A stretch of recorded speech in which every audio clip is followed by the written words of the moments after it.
Mga kapatid, simpleng tanong lang ito ha, simpleng tanong.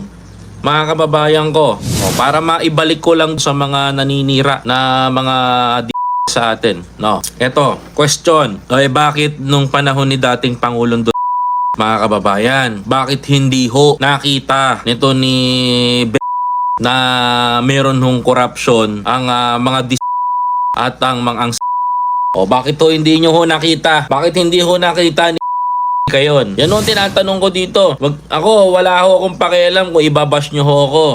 Totoo lang sinasabi natin. Masakit ho kasi sa pandinig ho ng mga tao. Ngayon, mga kababayan ko, masakit ho sa kanila to ha. Totoo lang. Masakit ho sa pandinig ninyo. Mga DDS, makinig ho kayo.